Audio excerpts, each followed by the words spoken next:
I see we've got Wrangler. I'm going to assume it's Wrangler on the EtherOrcs profile. You got John here. How's it going, guys? John and Poof and Wrangler somewhere in the audience. You got to pull them up. How's it going, guys? Hey, what's going on, fellas? Thank you for joining us. What's going on, everyone? Fine Monday evening. Hey, thanks for having us, guys. Appreciate it. Thank you. Yeah, we're a couple minutes past the hour here, so I guess we can kind of get started. John and gang, thanks for coming up. Is the whole team here that wants up?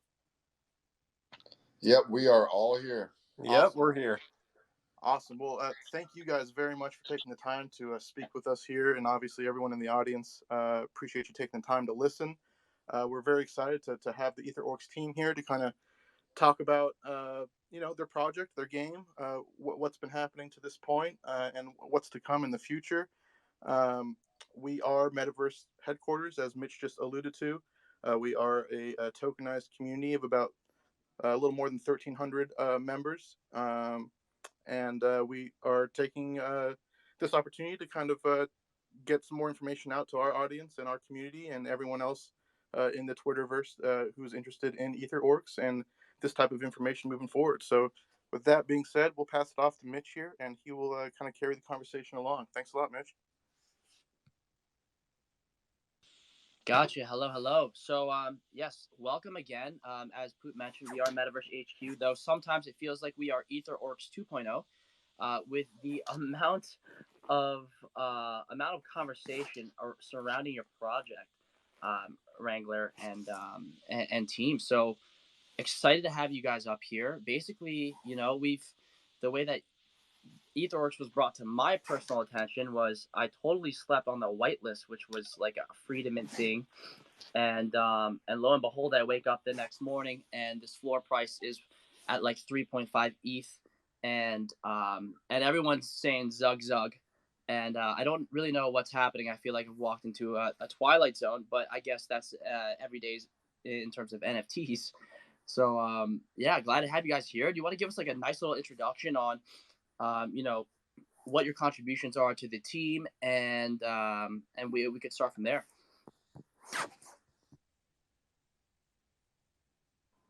Yeah, I can start. This is Poof, and you'll hear from the rest of the team. I'm kind of you got pretty much all the founding members here. You definitely have all the founding members.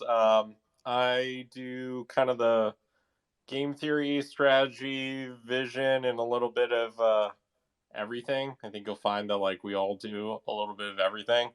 So that's me. I'll pass it over to Wrangler.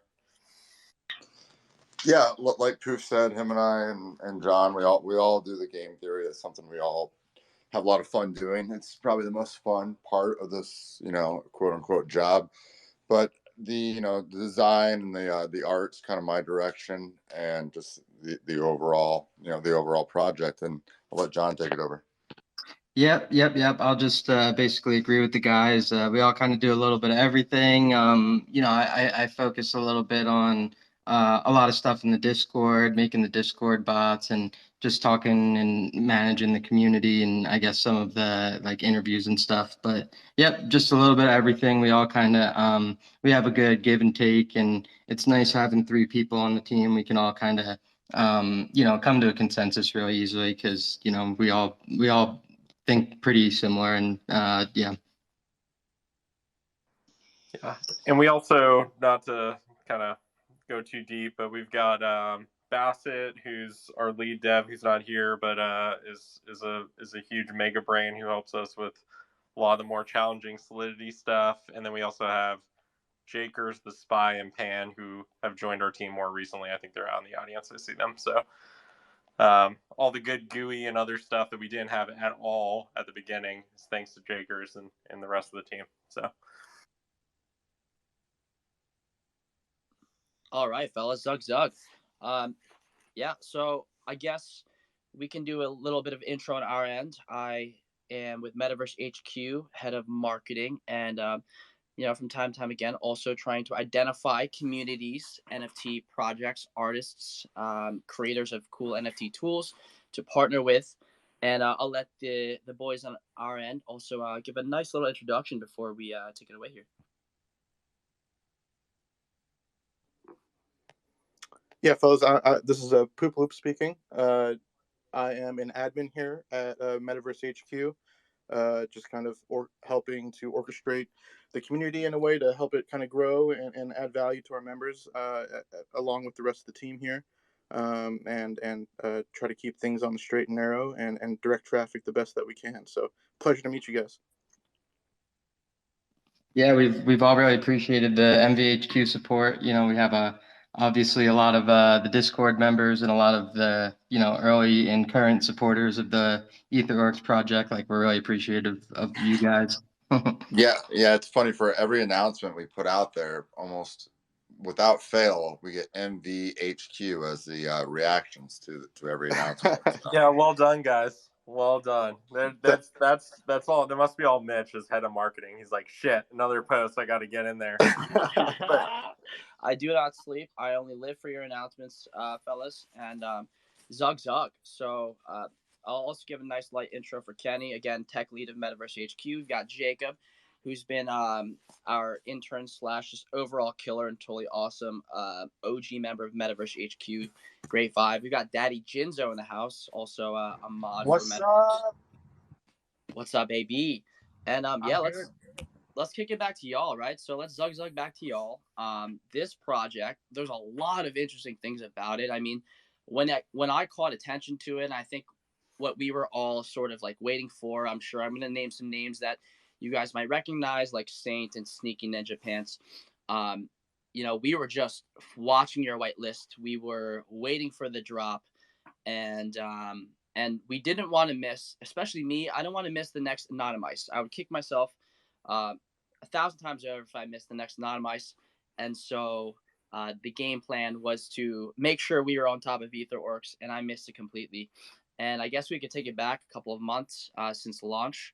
You guys have had quite the roller coaster of deliverables and volume in the market, and maybe we could take it all the way back there before we get into the exciting new sort of like phase that you guys are bringing EtherOrcs into.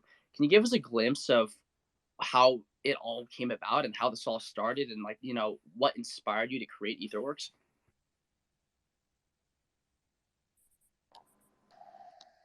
Yeah, Go for it. Yeah, I'm happy to. All of us have kind of the like telling this story, but I'll do it. So really, if you think about it, it's kind of funny. Like, EtherOrcs was a Discord channel that existed that we had all independently joined, and it was a project called EtherOrcs, and basically, it was a community-run thing. There were some people working on it, or kind of working on it, and we were all really into it independently, like as users. And I think I started thinking about the game theory, posted like a white paper in it. Wrangler, who was a mod at the time, like hit me up and was like, "Hey, this seems like it's really working." And we just started talking, and we're like getting really into what it could be, with kind of like the leveling and the pillaging system, and we can talk about that, and kind of getting excited about it. And as we kind of started to take more and more ownership over, I guess, the idea that we were creating, we were like talking with the team and kind of realizing, oh, there like wasn't any art, there wasn't any code, there's basically nothing. So I think it was like, I want to say it was sometime in September, we realized that like there was kind of nothing. This was early, you may not have joined at this time, and we're like, all right, do we want to do this and like try to actually go build a real project, like with kind of everything we've laid out, or like, screw it, let's do it. So I think right around that time we met John, and John started getting involved, and then like literally from start to finish, we like decided we were going to do it, found Bassett, who was like the perfect dev and the perfect person at the right time.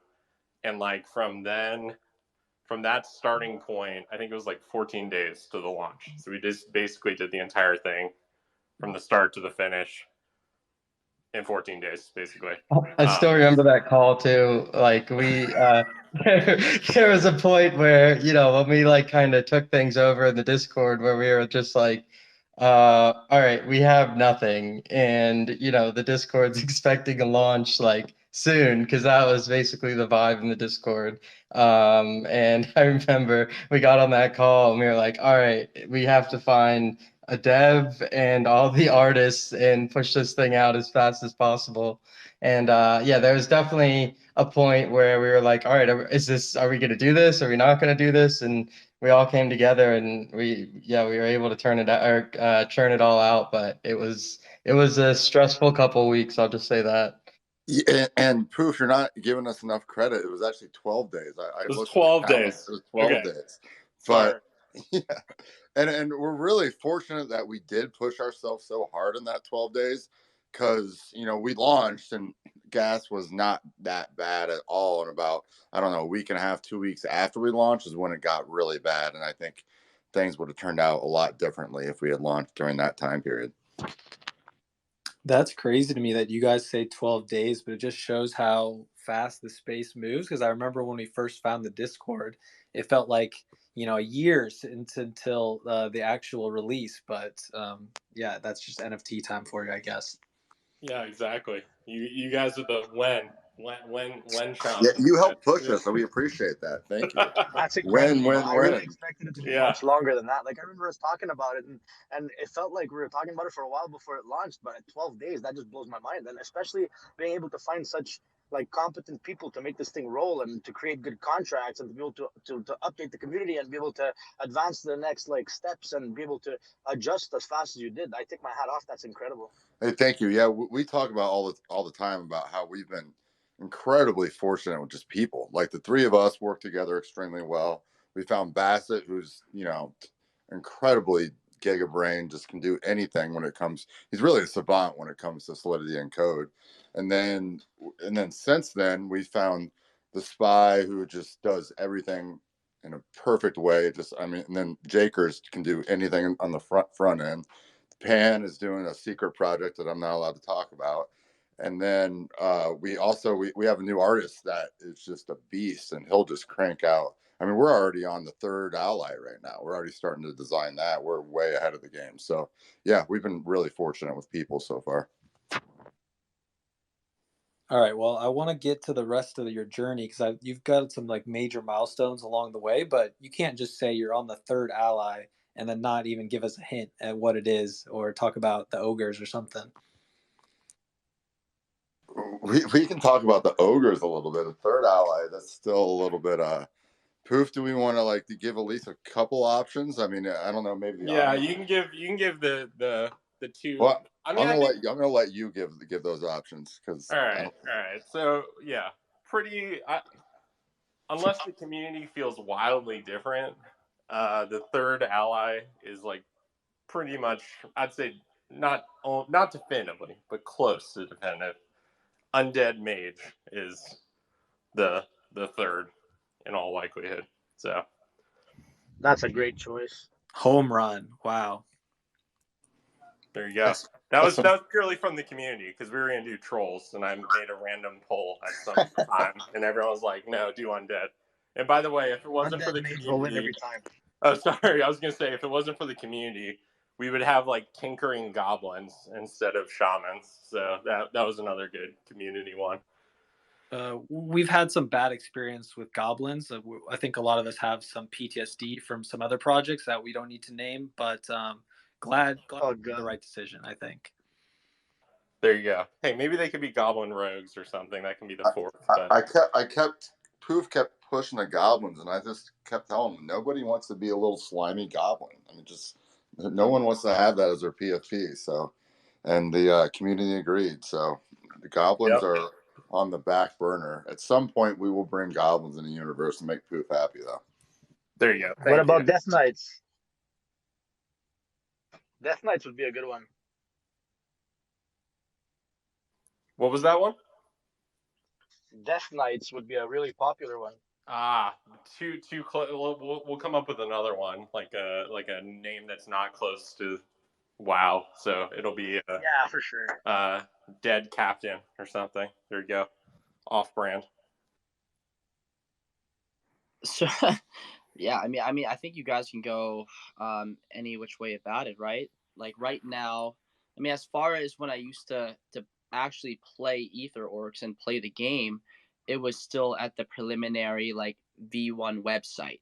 I remember I only had one measly little orc. I think I trained him up until level 12 because I really didn't know what the hell else to do. It just seemed like everyone was like yelling Zog Zog and knew a million more things more than I did about Ether Orcs, and that was sort of what I was a little bit worried about. And I think what was so revolutionary about it was, now you have a lot of these sort of gamified NFT projects coming out that incorporate staking, that incorporate a little bit of risk, that incorporate earning, and the minting, but with the in-game, crypto, like one Zug equals one Zug, and you're seeing that play out with Wolf game, one wool equals one wool, and so forth. Um, how did you guys like? Was it always within your wheelhouse to build on the Ethereum blockchain now that you guys are migrating or, on L2 now? Did you have that foresight back then to eventually build to L2? Or like in that 12-day span, was it like, we need to get a project out there, we've got the vision, we just need to sort of press the attack?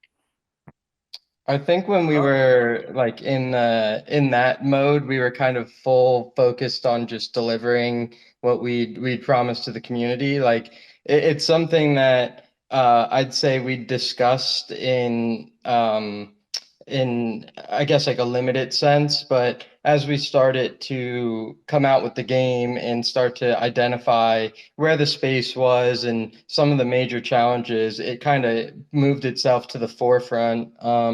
We didn't even, so we'd talked about L2 and different L2 solutions for quite a while now at this point, but we weren't really, I guess, initially planning on making it the main thing that we spent time on and pushed out. But once we did, I guess, a little more background on, I guess, where the space is and realize this is just a problem. Like if, especially where, you start to consider players that, don't have as much money to be able to interact with these kinds of things. It just gets a little ridiculous to ask them to spend, $100 just to, do one transaction in the game. And, we did a lot of things to try to minimize the gas costs. I think some of the things that a lot of projects have done now as well, like stuff like, when you claim or unstake, it automatically claims the action that you were doing. So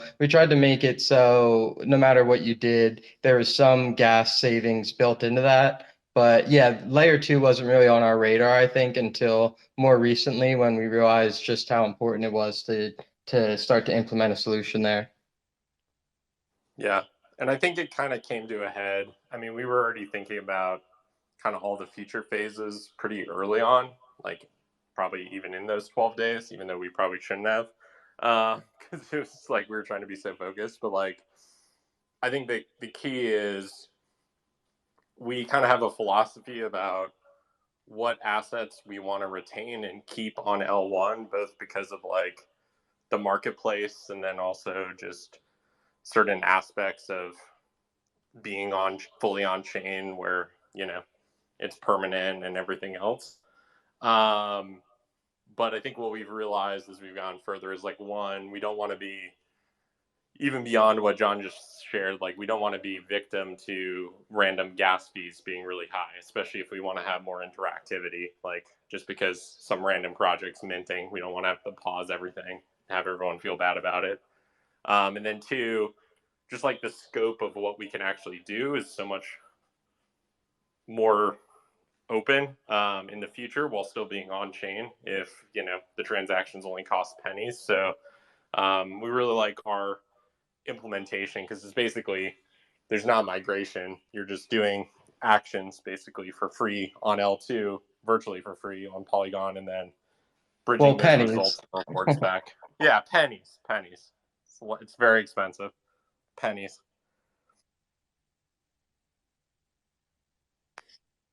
Yeah, that's wild. I think that what you guys had, like that initial sort of, I mean, even though it was, I don't want to say preliminary, but you really were limited in terms of options, and I guess in a way, with a lot of these on-chain NFT games, you really are, like, to call into like more recent examples. For instance, Wolf Game, you can either stake, you can claim, you can you could be a little bit more risky in terms of how you want to play the game, or a little bit more, I guess you could say, on securing profits or securing the assets, if you will. And I think with EtherOrcs, you know, having that right away was super. It made it super fun and engageable right off the bat. Like, I don't know if y'all even meant to do that, but the organic soup of EtherOrcs was what made it such an insane whirlwind of conversation every single minute, every single day, because there were so many options to choose from based off of, the collection or the squad battalion of orcs that you had versus what someone else might have had, and what they were doing. Were they training their orc? Were they sending it into battle? Were they re-rolling for new equipment to then generate more Zug? Were they farming? I mean, I think you guys had a lot right all at once, and that made for like a really successful sort of project right out of the gate. Like, did you guys expect it to blow up the way that it did, or was it more like a, hey, we'll release it into the metaverse and we'll see what happens?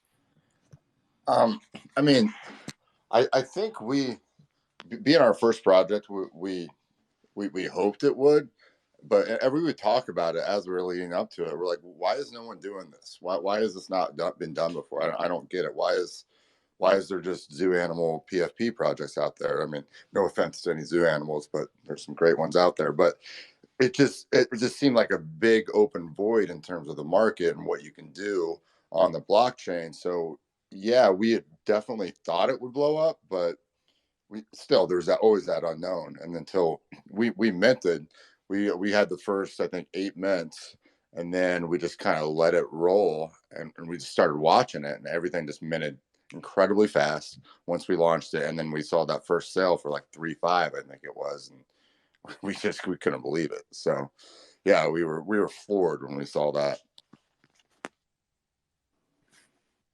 Yeah, you guys had some nerve too to do no royalties from the start, and free mints for everybody. Like, that just shows how committed you are to the community. Well, I think we're seeing it now, like kind of what we were trying to avoid. Like, we put as much time as we could into testing and making everything work, but putting it on-chain game, a fully on-chain game is hard, and there's a lot of variables that you just can't control for. And we just didn't feel as though we earned it yet. Like, we wanted to get the community's trust before we really got to that point where we felt comfortable taking royalties. And even royalties were never really on our radar until the community kind of forced us to go that route. And I'm glad they did now, because it self-funding it was definitely difficult, and none of us wanted to sell any of our orcs, so it's definitely made it easier to have a prioritize that. Yeah, one thing I was wondering is, obviously, with the strong momentum after the mint out, and then maybe a little pullback kind of in the midterm, and now more recently with some really reputable influencers jumping on board, and the project really catching steam again, not just within small communities, but around the NFT community on the whole. Has it been difficult kind of adjusting your marketing strategy and kind of building off of that recent momentum? And obviously, with all the other gaming type projects going on, there's a lot of buzz in the air about this kind of niche gaming concept. Marketing wise, how have you guys had to adjust, and what do you guys plan on doing here in the future?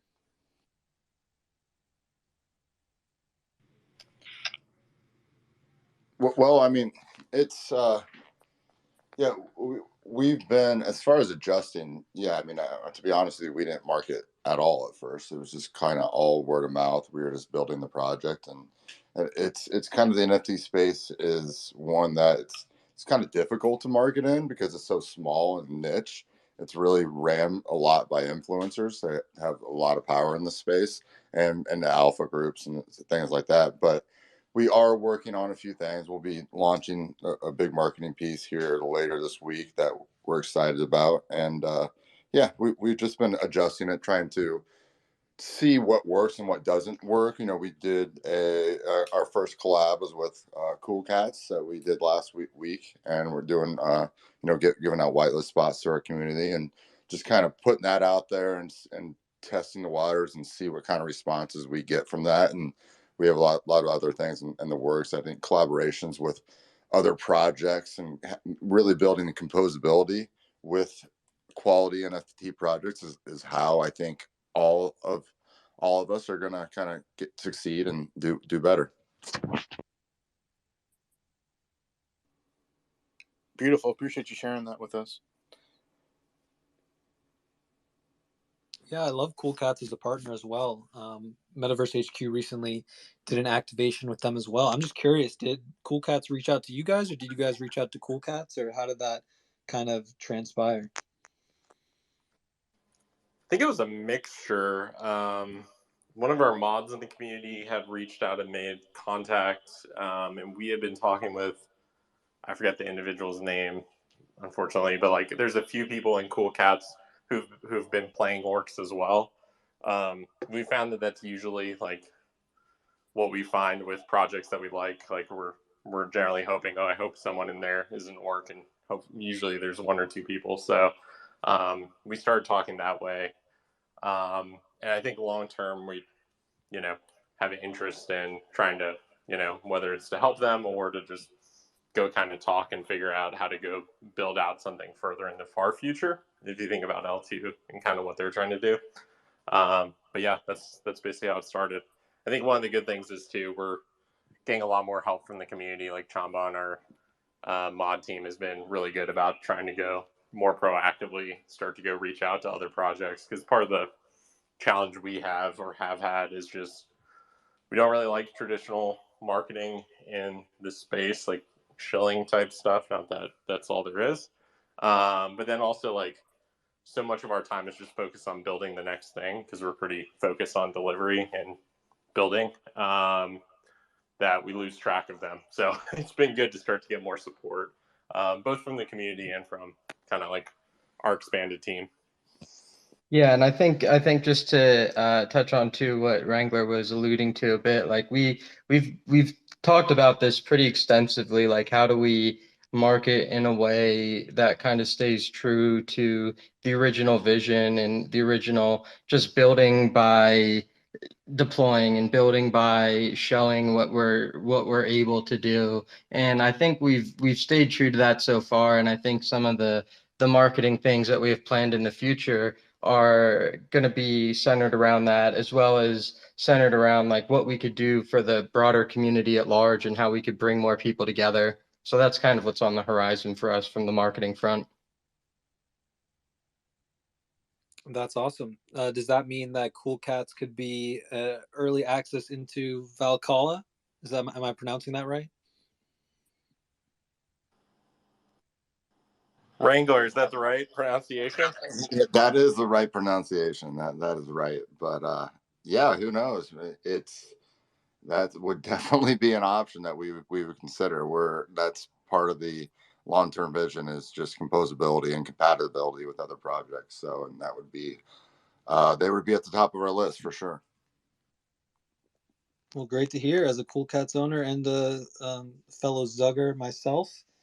But we might want to back it up a little bit for a lot of people who might not know what Valhalla is. Could you guys kind of explain your vision behind that? I know it's ways out, but in terms of long-term goals, I think that's something that's super cool for the project. Yeah, I can kind of take this one on our path. So if you think about like, step one was get the orcs, have them kind of customize and get their gear based on their strategy. Genesis orcs are kind of the only ones that make Zug. Now we've got allies coming, which will be able to craft potions, and they'll also be able to go on raids. And raids are kind of a mechanism where orcs and their allies can go on adventures and go collect bone shards. So if you think about the currencies in the game, for people who don't know, you've got Zug, which is basically the currency you need to go do things in the world, and then you've got bone shards, which will be used to kind of create things. And right now, that's what's going to be used to go mint allies. So allies will have, their own ability to craft consumables. They'll be able to trade those if they want to go earn Zug that way, or they can try and buy Zug or get Zug from other players. And this kind of creates this little self-sustaining ecosystem. And then we're going to start to build in more and more interactivity with PvP, more active raids where you're actually needing to solve puzzles and stuff with the team. And then eventually dungeon crawlers, which is kind of the next thing on our roadmap, which is more of like, especially now that we're on L2 and we can actually do things like this, or have the ability to do L2. More active, like a true kind of dungeon crawling experience where you're trying to go collect treasure and other things like that. And then the final, or not the final, but the fourth phase, because we have kind of like a super expansive, broader roadmap. But if you think about that fourth phase, it's the realms of Valhalla, which is kind of the world that the orcs inhabit. And that'll be kind of like a land system. So what we want to do there is do two things. One, not to do like a worthless deed, but two, that's just like a deed, but two, to actually develop a different type of gameplay. And the goal is that the rewards from one phase, like the rewards you get in dungeon crawlers, or the rewards you get in PvP, or the rewards you get through owning a piece of land in Valhalla, are all kind of interoperable. Like you can use them across the different, and almost you need them across the different game modes, but each game mode is kind of its own animal. Like dungeon crawlers are going to be a more RPG style turn-based strategy, and there's some team aspect, kind of like raiding in like WoW or something like that. PvP is obviously going to be more PvP like. And then land and Valhalla will be a little bit more like a RTS, or whatever is a slower version of an RTS. So kind of like a risk type game. But all of them will kind of have interactions with the others. And then our long-term goal, as well, as we start to stage along this path, kind of like what we were just talking about, is trying to go find ways to actually build in composability. So ways for other NFT projects to actually participate. And obviously they'll still need to go get Zug, and they'll need to go spend just like everyone else, but they'll have the ability to gain the same rewards. And I think those rewards might be bone shards, they might be NFTs or other things if it's a really good reward. It may also be like special items that will enable you to change the aesthetic of your character. So all those type of things. That's kind of the long-term vision. So that way you're getting more and more people into the ecosystem, you're continuing to go build it out. And then along the way, we kind of have, and we mentioned this with Pan, like we've got some other special projects off to the side as well. Because really, I think our broader vision is you can play one type of orc game if if you're really into dungeon crawling, you like that dynamic, you can go do that. You can go do land, you can go do PvP. But we'll also find ways for orcs to live in other ecosystems that exist as well, with some, fun mechanics and gameplay. So that's kind of the broader vision. It sounds like you guys have a pretty expansive plan already for your own metaverse type world. Have you guys talked about as a staff maybe bringing orcs into other metaverses like Sandbox or Decentraland? Yes, we have. I'll leave it at that. We've got we'll there'll be something at some point. Can't leak everything, right? You can't leak everything. No, we're trying to test the waters of how much alpha we can squeeze out of you guys. Yeah, right. Yeah, just basically we want to just constantly throw stuff at you all, just to keep you guessing here as we go, and just surprise with a finished product. So, of course. And I guess along those lines, without saying too much, of course, but again, with kind of the expansion of this tokenized gaming component that a lot of projects are getting into, partnering up or combining with other projects of the sort, like Anonymice or things of that nature? Have there been discussions there as well? I think Yeah. we're very friendly with the Anonymous team in particular. We kind of, help each other out whenever we can. We have, a little group chat where we're just discussing, just helping each other out with even just little things, or not little things, but things like getting whitelist spots for each other and making connections for people when one of us finds someone who could, bring value to either of our projects. And I think the long-term vision, I guess the long-term thought around bringing people together is kind of, built in. I don't want to leak too much, but built into kind of what we're thinking for some of our marketing plans and how we can, play with this space at large. And yeah, it's definitely something we've talked about, and I think you guys will hear more about that soon. Yeah, that's great to hear, and that's been a beautiful thing to watch as all these communities kind of progress. Obviously, everyone participating in their own specific projects and games, but in every single one of these communities, you're almost guaranteed to see one or two other devs from other projects kind of helping out the best that they can, and that's been a really cool thing to watch. Yeah, for sure. I think one of the things too we've kind of observed or learned is just, and you all know, and this is not meant with any shade towards anyone, but like there aren't really that many people making projects, honestly, in the overall space, and the space is pretty small. So like the amount of people that you actually like, we end up just kind of rubbing shoulders with the same people over and over who are like, oh yeah, we really love what you guys are doing or building, etc. And then you kind of create the partnerships that way. So it's been nice.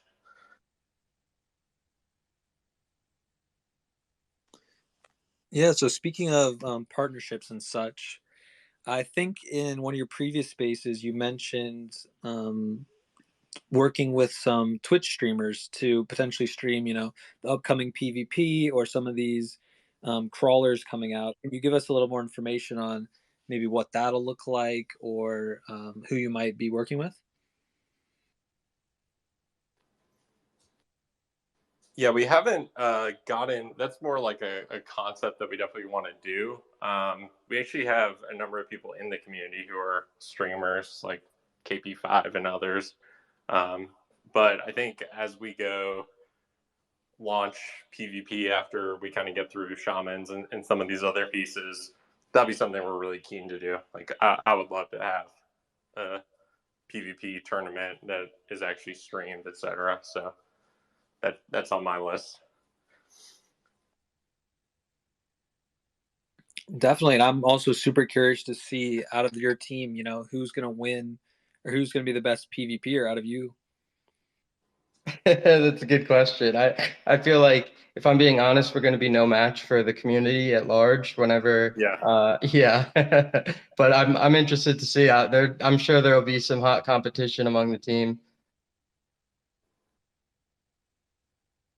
For the record, I lost the just general EtherOrcs mint, despite coming up with all the numbers. I got the least orcs out of everyone. So, and for the record, I won, by the way. Just put that out there. Wrangler won, and it wasn't like a close win. It was like, I think I have half, less than half. So there you go.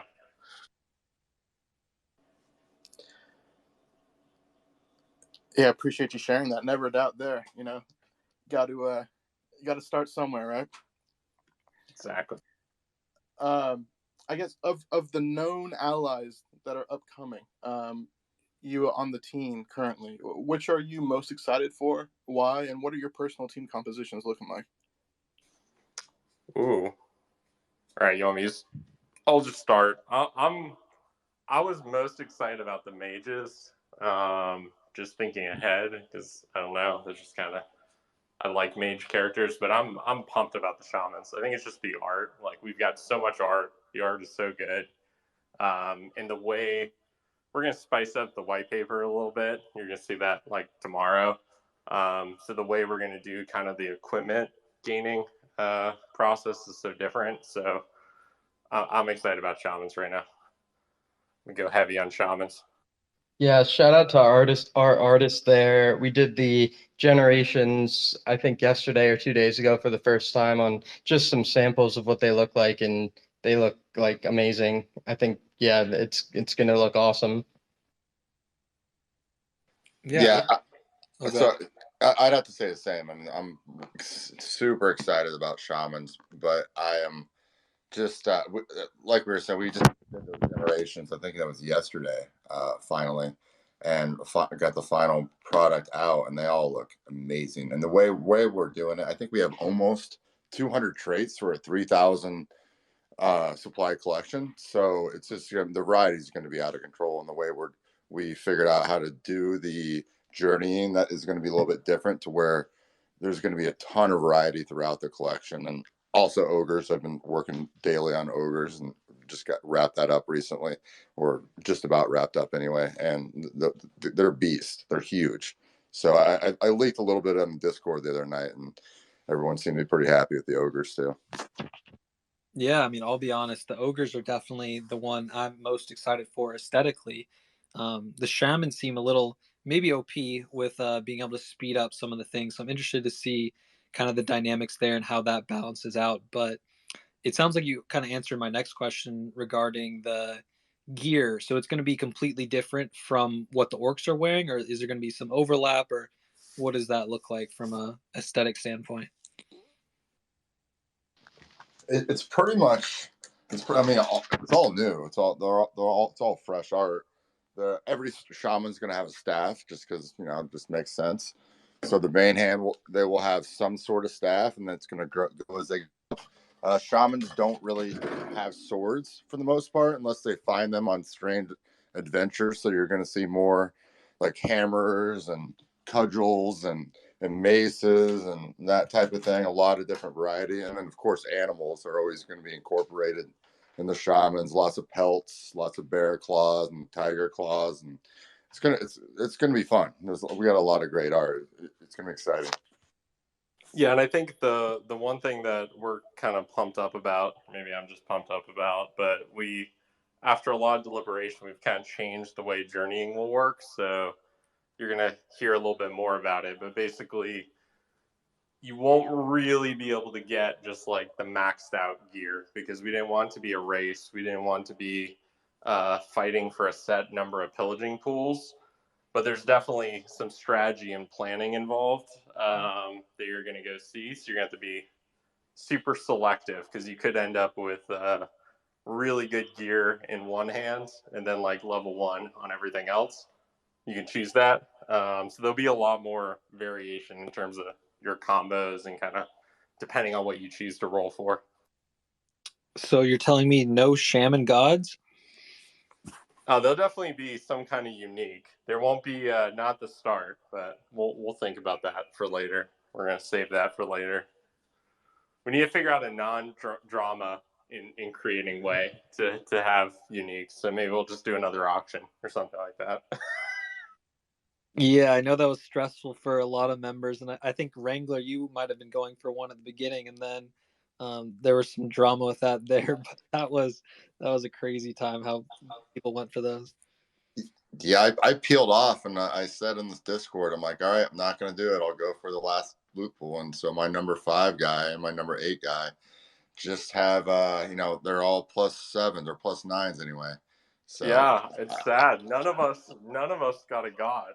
But also, what's funny is like, despite all of, and like we need to do the community right, so we spent all that time trying to go like balance everyone's levels down to the second and everything. So we did it. But then in the end, half the people gearing for it gave up and they chickened out, and they rolled for the loophole 9, which is the funniest part. So like, kind of everyone got one orc god. I think one person got 2, but it was pretty balanced. I think there was only like 15 people at the end in the running.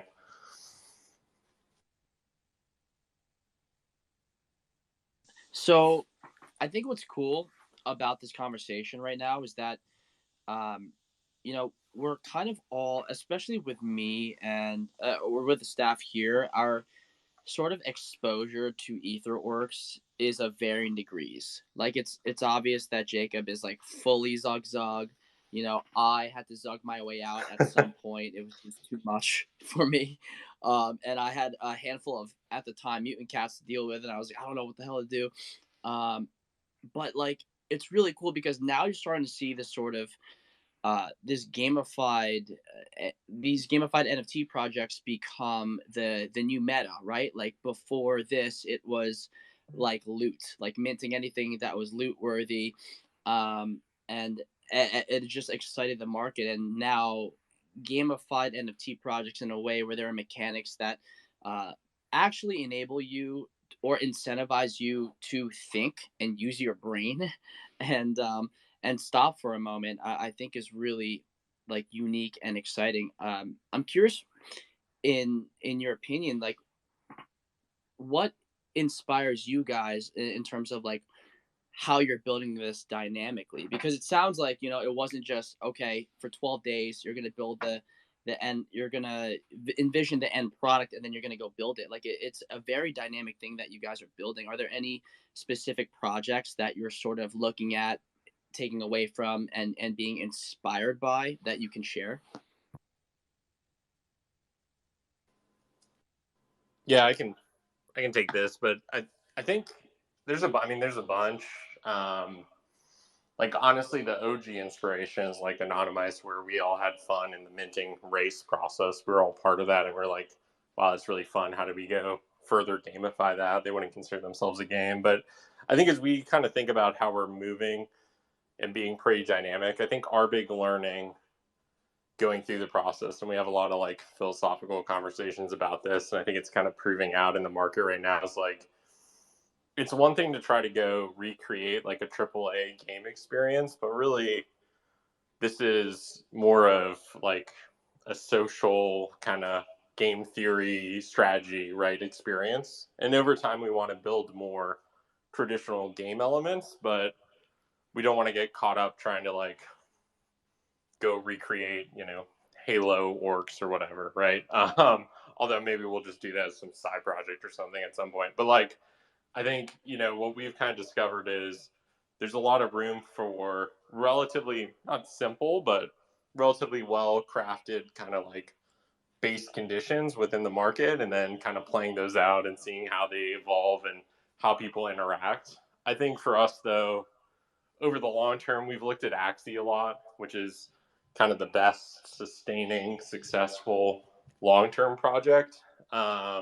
So definitely a lot of things we've kind of like learned, and I think from there it's less around like trying to recreate it, but more like how do we go take some of the, I don't know, user consumer insights and actually leverage those? Because honestly, one of the bigger things is just one, like technologically, what can we actually do or not, given that we're trying to focus on chain and other things like that. But then also two, like how are people going to respond to different things?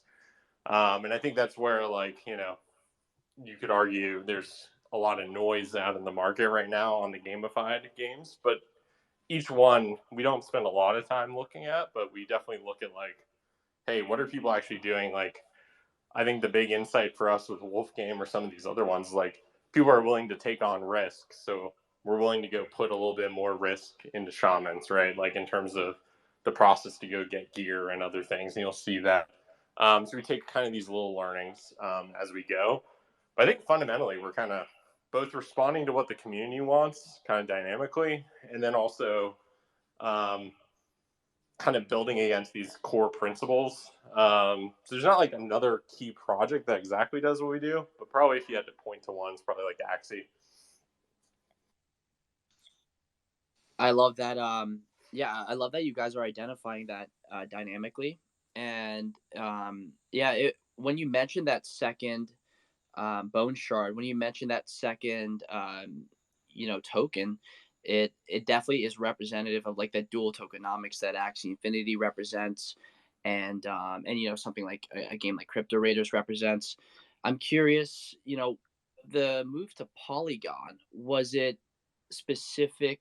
Like, what about Polygon blockchain specifically was it that allured you guys and pulled you in, as opposed to perhaps the other choices you might have, like for instance like Immutable X? Yeah, it's a great question. So I think like first of all we want like game mechanics to be able to be on chain. So like Immutable X, kind of can do that, but really it's a minting platform, so it doesn't really work. And as you kind of narrow down the list of options, it's basically, and I know technically there's more. I'm sure someone will message me after this being like, no, there's more. But because if you think about our approach, which is, I don't want to say game changing, but totally different than I think anyone's ever done in this space. It's all credit to Bassett and Jakers and others who put it all together and made it work. But we're keeping all the assets on L1 because we know the market value is on L1, the permanence is on L1. So we want everything always to come back to L1 with your NFT. But we needed a cheaper way for people to go interact and to build more interactivity. So basically we built our own bridge to L2. And originally, as we were thinking about it, we were pretty agnostic to what platform we used, as long as, you know, they fit, you know, our definitions of security, everything else, as well as cost. And what you find as you kind of go through the process is like Arbitrum and Optimism are two good options, for example, and they're true L2s, like they're true L2, if you kind of get into the definition of it, but the costs are like a fourth of Ethereum. It's not a huge descaling of the costs. And also, as they get more popular, yeah, down the line, they're going to do Nitro, they're going to do whatever, but down the line, the costs could actually go up as well. So it doesn't really solve our key issue, which is like, how do we go remove gas costs as an issue as you're doing on-chain interactions, but still be able to bring it back to Ethereum? Which is where we landed on Polygon. Like, Polygon is pennies to go do a transaction, literally. So we're basically taking all of, because our main thing is like, as we observed, as we want to do more interactivity, as we want to go build more complexity, we need to not be, one, we don't want people just wasting all their money on gas, because we actually want this to be sustainable. And then two, if you could actually bridge everything back to L1 at the end of the day and get all your value there, there's no difference. So that was the reason behind our choice to Polygon. Like, it's the price. It's basically a penny to go do actions that on Ethereum would cost $50. So that made it a really easy choice. And then some of the issues that people have experienced, we, on doing a lot of research and everything else, feel like we can get around. Like, if the RPCs have issues or whatever else, we can go buy one and set one up. For Orcs, like, we feel pretty confident in the platform overall and have built a pretty good relationship there as well. Yeah, I love that. Thank you for sharing that.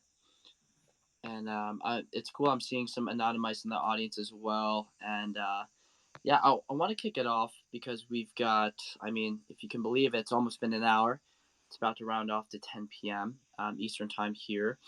And we want to set up the stage for questions. We've got a bunch of diehards from Metaverse HQ, and I'm sure those listening in that aren't in our community that are really excited to pick your brain. And I guess, Poop, you can field some questions, but I will start with the first. We've got Chef K-Fish. He's one of our very own. He's in the audience right now, and he wanted me to ask. I told him to come up, but apparently his brain is slow tonight, which is a unusual thing for him. But he wanted me to ask: is there something about the gameplay that would not work outside of blockchain? No. I don't think so. And there's like a big philosophical question we constantly get into, which is like, what's the point of being on chain and like what needs to be on chain or not? So we're going to start to be a little bit more flexible, but I think our key is like all the value needs to come back to your NFT, which sits on chain. Like, that's our kind of key true north that we always want. If, you know, God forbid we all get into a car accident and die, whatever, that won't happen. But you can still use your orc. Someone can build something that uses the levels, uses the equipment, uses Zug, whatever. But I think we'll start to branch out from that a little bit. But it's also kind of like a fun, interesting constraint to work against. And also there's the trustless aspect, but it also, yeah. So there's not a great reason, but Got it. Good to know. Should anything happen, anything unfortunate, Yeah, you guys knock keep on wood. building. We'll hand it off to you Your guys orcs next. You guys can go take the helm. your orcs will continue to zug. Don't you worry. Yeah, that's K-Fish. I hope that answered your question, brother. He says TY is the response we got there. Yeah, just to reiterate what Mitch just said, anyone in the audience, as we're kind of approaching the top of the hour here, anyone in the audience that has some questions, feel free to start lining up, and we'll get you up here to kind of ask the team. Brandon, I see you. I don't know if anyone up here had an additional question to ask before we started bringing people up. Yeah, I'll just say, if no one volunteers, we're going to bring you up again, Grape. So put down the blunt for a second and get ready for a good question. But yeah, I'd love to kick it off to Brandon and see what he has to say. Can you guys hear me? Hey. Yeah, Brandon, welcome. Thank you. Hey, I joined Metaverse HQ a while back, and they're an awesome group. They actually led me to the EtherOrcs. So this is one of my favorite projects. But the question I had, I read, it was some article somewhere, and I apologize, I came a little bit late. This might have already been asked, but you talked about an RTS game. And for someone like me, I grew up with like Command and Conquer and the original Warcraft. So that made me super excited. So I was just wondering, kind of, is there any details on that, or is that like a ways off? It's just an idea. How would that work, like with our orcs? Like, would it just give us access to the game, or would we basically only be able to use units, of orcs that we already owned, or shamans that we owned, or just kind of wanted more details on that? So yeah. Well, I guess I'll say one thing, just to the start of your question. I think anything we talk about is never a ways off. I mean, we have a lot of long-term plans, but we kind of try to keep our messaging around what's coming and what's soon in the next, month or two, couple of months even. So I think that RTS style game is a little more towards the end of that batch of updates that we plan on coming out with. So that's going to be coming more so with lands, and it's going to have, I guess, more to do with the type of land you have and the type of players and how you interact with your land. So I don't know if Poof or Wrangler, you want to jump in any more on that. We haven't released too much on the RTS stuff yet, but it's coming. That'll be here closer to when we start doing the land stuff. Yeah, so kind of, yeah, it's probably like usually we have land's actually like something that we had on the roadmap originally in that like 12-day sprint earlier, and then we realized we wanted like all this other stuff first, so we kind of pushed it off a little bit. So it's maybe like, I don't know, maybe late Q1, early Q2 kind of thing. But generally, what we want is we want you to have an or like if you have an orc, you'll have special access to certain things. But that's where, like, on land, we want to start to have other projects also be able to participate. So it won't be like you have to have an orc in order to participate. But if you don't have an orc, it's certainly going to cost you more Zug, potentially some ETH, whatever. So there'll definitely be an advantage on your orc. And then a lot of the benefits of the land and what you'll be able to go get, or if you conquer or whatever, will be benefits that come back to your orc or will be relevant to your orc or allies. So. Awesome. Yeah, that sounds great. Yeah, I mean, you guys are killing it. I mean, I'm having fun just waiting for whatever you guys come up with. It's been fun so far, so keep up the good work. Appreciate it. Thank you. Appreciate that. Yo, thank you for sharing, Brandon. Nice wicked cranium, by the way, brother. Very OG. Thanks, man. Thanks, Brandon. Looks like next up here we have Stargazer with a question. Stargazer, welcome. Go ahead. Hi, can you hear me? Muted. There you go. Yeah, welcome. How's it going? Awesome, thank you for having me. So just thank you for this amazing project. This is actually I'm relatively new to the NFT space. I joined around mid-October, and this is one of the biggest projects I watched. And so far, I've only accumulated one orc. I had to get it off secondary, obviously. And I'm just wondering, I know you guys didn't really touch on the economics of the game going forward, but I'm just wondering if it's still possible for someone with one orc to stay competitive and gain allies and, just compete with others and succeed and be successful in the game versus those that have, 10 plus orcs currently. Yeah, I think that was a big thing that we wanted to kind of get around for the future phases. Like, phase one was definitely, and we did things to try to balance it. Like, we had everyone have 2 orcs to start and all these other things. But of course, you're going to end up with someone who gets a bunch of orcs and has a bit of an advantage. But that's kind of why we slowed down the minting process for allies. So it'll take long enough that you'll be able to get, maybe not shamans, but you'll be able to get your 60 bone shards and be able to mint something along the way, whether it's a mage or an ogre. And that's kind of how we've designed and built it. And then I think as we think about more interactivity over time, there'll be a lot more team-based exercises and kind of activities, which we really know the community wants and we're super excited about. So that'll be another way for you to go kind of participate. So there's plenty of opportunities. And kind of the key is, as you think about the broad future over the longer term, beyond just kind of like our, let's call it 6-month roadmap, it's going to be valuable to have a Genesis orc that can create Zug, because they're always going to be the only ones that can create Zug. So you always have that going too. I'm really glad to hear that. Thank you, guys. Yeah, for sure. Thank you, Stargazer. Appreciate you, man. Great question. Hold that orc tight, Stargazer. For sure. Our prized possession. Zug, zug. Zug, zug. Zug, zug. Zug. All right, looks like we have MVHQ Stallion, Mr. Seinfeld, requesting here. Seinfeld, how's it going, man? Good to get you up here. Doing wonderful. How about yourself, Poop? Doing good. Appreciate you, man. Go ahead. So I just wanted to, I didn't really have any questions. I just wanted to come up and first of all, thank the MVHQ team for throwing this space. It's always wonderful to kind of bring all these different communities together. I wanted to thank the Orc team for coming up and answering all these questions. I also wanted to thank whoever made the poster because you included my albino orc, and I am happy for the fame. Nice. One other thing I wanted to say, and I'm sure people have been bringing this up to you guys a lot, but I know later on down the line you're planning on kind of doing events with other on-chain games, and I just want to throw my 2 cents that you guys and the Wizards and Dragons would be the most epic combination if you could somehow figure that out. Just wanted to throw that in there.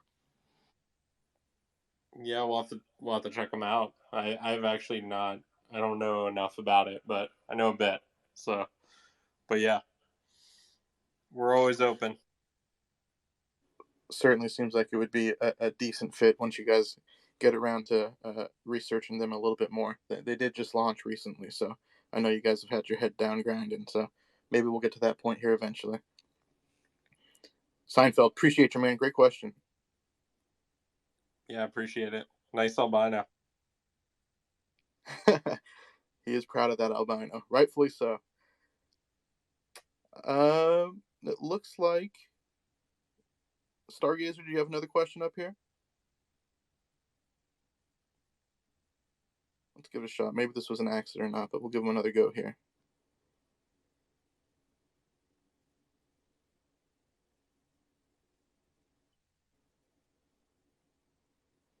Well, while we're waiting for him, I actually have a question about one of the pinned tweets up here regarding the Forgotten Desert. Is there anything you can tell us more about kind of what the shaman's journey in there will be like? And it mentions that there might be some other places to check out. Well, as Poof had alluded to, we're kind of changing the mechanics. I mean, Poof, I don't see any reason why we can't just tell them, right? Yeah, just tell them. It's going to be like a day and they'll find out. So each shaman is going to, I mean, not kind of changing the mechanics. We're completely changing the mechanics from the white paper released a week or 2 ago. but each shaman is going to mint with about 100 skill credits, and each skill credit will give you access to, I think there's 11 pools of, so the Forgotten Desert is one of them, and you'll have to each pool is accessible based on skill, on the amount of skill credits that you're going to spend to loot those pools. You're only going to get to loot one item slot at a time, so you don't get all three at one time. You only get one, and it's level based as well. And some of the higher end pools also cost Zug, but there are some risky pools. So if you want to risk a little bit, and maybe you'll get a high end 5, 6, or 7. There's 7 tiers now, not 4. Then you can risk and maybe get that high end, or you might end up with a 2 or 3. I forget the numbers off the top of my head, but it's going to be a lot of risk and reward. So it's going to be fun to see what kind of shamans come out of all this gameplay. It's going to be pretty. I think the Discord's going to eat it up as far as, you know, who gets those 6s and 7s tiers, main hand or helm. On some of the helms there's 1 or 2 helms that I'm going to be gearing for, and I hope I get them. So yeah, it's going to be exciting.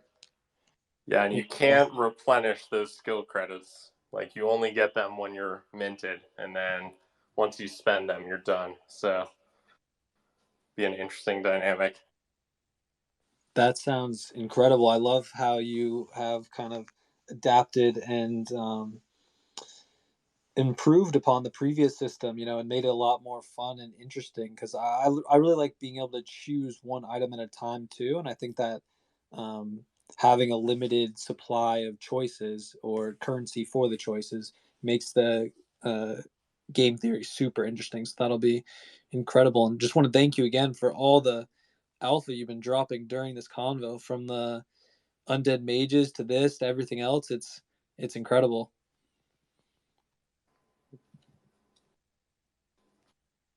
Yeah, no problem.